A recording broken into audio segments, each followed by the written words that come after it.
बहुत खुशी हुई कि आपके जो है ना इंटरेस्ट बढ़ रहा है एमसीक्यू में। और मेरे स्टूडेंट्स भी मुझे काफ़ी अप्रिशिएट करती हैं स्कूल में कि भाई आप जो है ना बहुत अच्छा कर रही हैं। थैंक यू सो मच कि आप इसको देख रहे हैं और सब्सक्राइब करें मेरी, तो भी यही आप से इंशाल्लाह इससे भी अच्छा करेंगे और टॉपिक्स भी आपको अच्छे ही पढ़ाएंगे। तो आज हम कुछ और एमसीक्यू कर लेते हैं।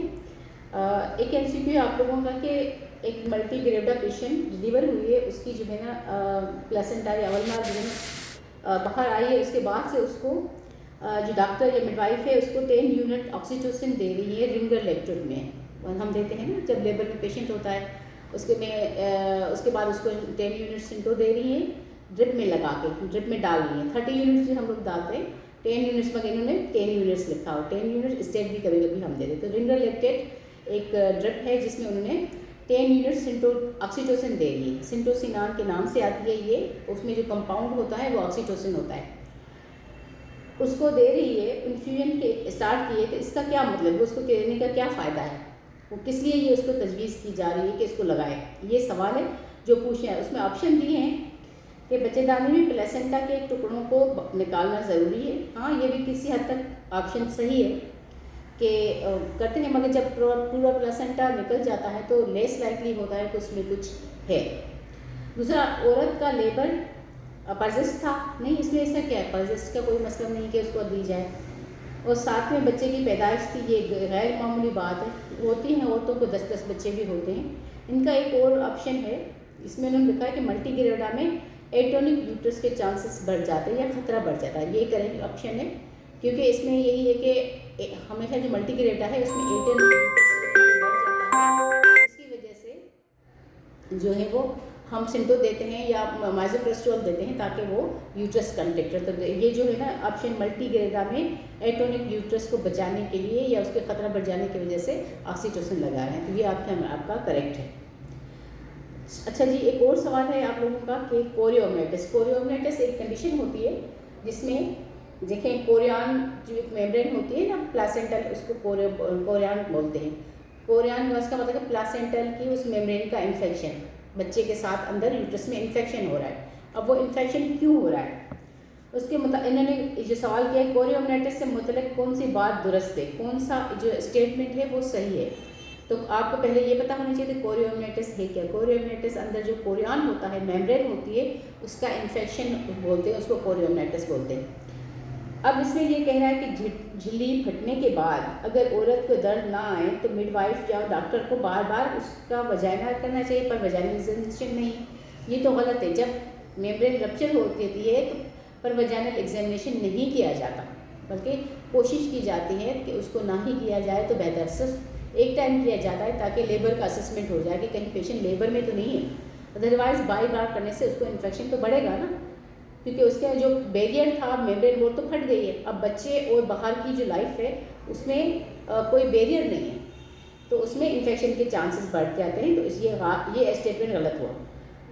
पोस्ट टर्म डिलीवरी का बाइंड पता नहीं, ये प्री टर्म डिलीवरी का बाइंड है। मेनली प्री टर्म डिलीवरी जब मेम्ब्रेन रप्चर हो जाती है तो डिलीवरी करना ज़रूरी हो जाता है कि 24 आवर्स में डिलीवरी होनी चाहिए, और जिसकी वजह से लेबर में पेशेंट चले जाते हैं। ठीक है, उसके बाद कहते हैं कि औरत के जो है ना तमाम बातें दुरुस्त है। ये बातें तो दुरुस्त हैं ही नहीं। इनमें एक और ऑप्शन है कि कोरियोमनाइटिस की वजह से जो जरासीम होते हैं अक्सर नॉर्मल फ्लोराई होते हैं। ठीक है, बिल्कुल सही है। अब नॉर्मल वजाइनल फ्लोरा में जो जरासीम पड़े हुए हैं वो सबसे पहले वहीं पे असेस करेंगे। तो ये वाला ऑप्शन ज़्यादा करेक्ट है, जिसमें लिखा है कि कोरियोमनाइटिस का जो काज है वो जरासीम में जो जिस्म की नॉर्मल वजाइनल फ्लोरा में होते हैं। ठीक है, ये बिल्कुल सही, क्योंकि सबसे पहले जब जली फटेगी तो जब से पहले जो असेसमेंट होगी वो वजाइनल जरासीम को होगी ताकि वो ऊपर चले जाएँ। तो ये वाला ऑप्शन करेक्ट है। उसके बाद है एक और सवाल आप लोगों का कि 38 ईयर्स पेशेंट है जो लेबर के दर्द के साथ आई है और दर्द के दौरान 2 मिनट है, दर्द जो है 2 मिनट का है, और सर्विक्स जो है बच्चेदानी का मुंह जिसको बोले वो 7 सेंटीमीटर ओपनिंग है, means active face of labour में। और बच्चे का सर जो है वो आपको महसूस हो रहा है, और उसमें इसका जो पोस्टीरियर फंटानेल, अब बच्चे का जो सर होता है एक इंटीरियर फंटानेल होता है, एक पोस्टीरियर फंटानेल होता है। फंटानेल वो जो सॉफ्ट सी जो है स्विचर्स के बीच में जगह होती है उसको फंटानेल बोला जाता है।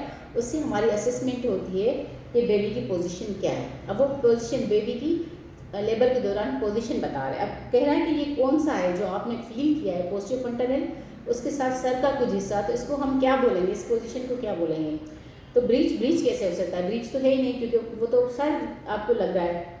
फेस में तो आपको या तो आंखें में का सॉकेट्स होंगी या फिर जो फोरहेड में आएगा या नोज फीलिंग होगी, तो फेस भी नहीं है। उसके बाद कहता है ब्रो में नहीं, ब्रो में अगर आपको फील हुआ तो इंटीरियर फ्रंटल नेल फील हो सकता है, पॉसिबिलिटी है कि उसका कुछ मेनली उसका जो है ना आपको सर का जो आगे वाला हिस्सा है वो फील होता है। मगर ये कह रहा है पोस्टीरियर फ्रंटल नेल, तो ये वर्टेक्स, एक ऑप्शन है वर्टेक्स, तो ये वर्टेक्स है। ये इसको हम क्या बोलेंगे, वर्टेक्स। तो अगर वर्टेक्स है तो इसको हम ऑप्शन को वर्टेक्स को करेक्ट करेंगे। ठीक है। उसके बाद कह रहे हैं कि ओरल कंट्रासेप्टिव पिल के बारे में कौन सी स्टेटमेंट गलत है। ये कह रहा है कौन सी स्टेटमेंट है जो गलत है ओरल कंट्रासेप्टिव, बाकी सब स्टेटमेंट सही है, एक स्टेटमेंट जो है वो गलत है। ये डिप्रेशन के खतरे को बढ़ा सकती है, नहीं मेरा नहीं ख्याल कि ये डिप्रेशन के खतरे, ये रहम के कैंसर के खतरे को कम कर सकती है। ये भी ऑप्शन प्लस माइनस लग रहा है, मैं देखती हूँ दूसरे के कौन से ऑप्शन से। ये जिस्म में खून के जमने के बढ़ा को बढ़ा सकता है, ये भी सही है। ये माहवारी के दर्द की शिद्दत को कम करती है, ये दोनों ऑप्शन करेक्ट हैं। मतलब वो कह रहा है कि कौन सा गलत है, ये दोनों करेक्ट हैं, इसका मतलब ये दोनों सही हैं। खून को जमने का बढ़ा सकती है, खतरे का बढ़, जिसको हाइपर कोगुलेस्टेट, ये मोटा वाले पेशेंट्स होते हैं जिनको कोगुलेशन डिफेक्ट होती है, उसमें हम ओरल कंट्रासेप्टिव पिल्स नहीं देते। दूसरी ये माहवारी के दर्द की शिद्दत को कम करती है, उसको रेगुलराइज करती है।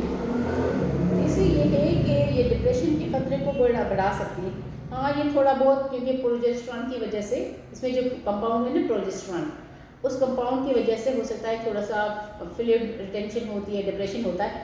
ये रहम के कैंसर के खतरे को कम कर सकती है, ये भी सही है। तो ये रहम के कैंसर को जो है प्लस माइनस ये इसको कम कर सकती है, नहीं ये हाँ ये कम कर सकती है। डिप्रेशन वाला जो है वो देखिए ये कैसे कम करती है, ये ओवुलेशन इंडक्शन जो है ओवुलेशन को रोकती है, ओवुलेशन को रोकती है। तो फिर जो है ओवुलेशन नहीं होगी तो फिर चेंजेस नहीं आती, जिसकी वजह से जो है एंडोमेट्रियल कैंसर चांसेस कम हो जाते हैं।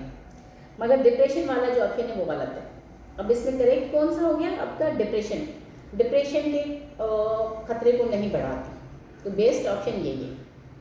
बाकी तीन ऑप्शन जो है वो करेक्ट है, एक ये गलत है, तो ये वाला आपका इसमें करेक्ट होगा। आज के लिए इतना काफ़ी, थैंक यू। इंशाल्लाह नेक्स्ट फिर हम करेंगे कल।